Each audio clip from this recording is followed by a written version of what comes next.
Hello નમસ્કાર મિત્રો, દરેકનું હાર્દિક સ્વાગત છે. ધોરણ 11 વિષય કોમ્પ્યુટર જેની અંદર પાઠ નંબર 2 એનિમેશન ટૂલ સિન્થિંગ. મિત્રો સંપૂર્ણ એમસીક્યુનું સોલ્યુશન જોવાના છીએ. તે પહેલા ચેનલમાં નવા છો તો ફટાફટ ચેનલને સબસ્ક્રાઇબ કરી તમારા મિત્રોને પણ શેર કરી દેશો. અહીં તમારે તમામ વિષયના સૌથી સોલ્યુશન સાથે મળી રહેશે. જોઈએ પ્રશ્ન 5 હેતુલક્ષી પ્રશ્નો, જેમાં વિકલ્પ નંબર 1. નીચેનામાંથી કયા પ્રકારના ઓથરિંગ ટૂલમાં ઘટકોને પુસ્તકના પાના અથવા કાર્ડના ઢગલા સ્વરૂપે ગોઠવવામાં આવે છે? તો ઓપ્શન એ કાર્ડ અથવા પૃષ્ઠ આધારિત ટૂલ્સ. જોઈએ વિકલ્પ નંબર 2. ઓબ્જેક્ટ રંગ બદલવા માટે નીચેનામાંથી કયું ટૂલ ઉપયોગી છે? તો ઓપ્શન બી ફિલ. ત્યારબાદ આગળ 3. સિન્થિંગ સ્ટુડિયો નીચેનામાંથી કયા પ્રકારનું ઓથરિંગ ટૂલ છે? ઓપ્શન એ સમય આધારિત ઓથરિંગ ટૂલ. 4. ટૂલ બોક્સ વિન્ડો કેટલી પેલેટમાં વહેંચાયેલી છે? તો સાચો બનશે ઓપ્શન બી 3. 5. સિન્થિંગ સ્ટુડિયોમાં બનેલી ફાઇલને કયું એક્સટેન્શન આપવામાં આવેલું છે? તો આપણો સાચો જવાબ ઓપ્શન બી બનશે. ત્યારબાદ 6.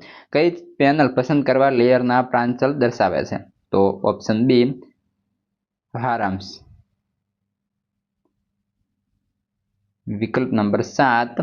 વર્તુળની ત્રિજ્યા બદલવા માટે કયા રંગનું ડક રજૂ કરવામાં આવે છે? તો ઓપ્શન ડી ભૂરા રંગનું. ત્યારબાદ આગળ ગમે તેટલા બિંદુઓ અને વક્રોની મદદથી ઓબ્જેક્ટની રચના કરવા માટે કયા ટૂલનો ઉપયોગ કરવામાં આવે છે? તો ઓપ્શન એ બ્લાઇન. 9. ઓબ્જેક્ટમાં બે રંગો વચ્ચે એક સરખી અસરથી સંક્રમિત પૂરવા માટે કયા ટૂલનો ઉપયોગ કરવામાં આવે છે? Option D gradient. ત્યારબાદ 10. જેની અંદર નીચેનામાંથી કયું ગ્રેડિયન્ટ સીધી લીટીમાં સરળ ટ્રાન્ઝિશનની રચના કરે છે? Option C liner.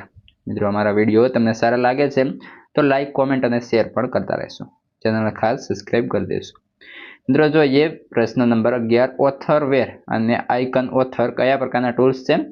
તો ઓપ્શન બી આઇકન કે ઇવેન્ટ આધારિત ટૂલ્સ.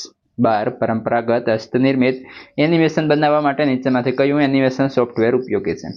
Option A pencil. વધીએ પ્રશ્ન 13 તરફ. વર્તુળના બે અગત્યના પ્રાંચલ કયા છે? ઓપ્શન ડી કેન્દ્ર અને ત્રિજ્યા. 14. લેયરના કેટલાક પ્રાંચલનું નિયંત્રણ કરવા માટેના હાથાને કયા નામથી ઓળખવામાં આવે છે? Option C duck. 15. ઓબ્જેક્ટનું સ્થાન બદલવા માટે કયા રંગના ડકનો ઉપયોગ કરવામાં આવે છે? ઓપ્શન એ લીલા રંગના.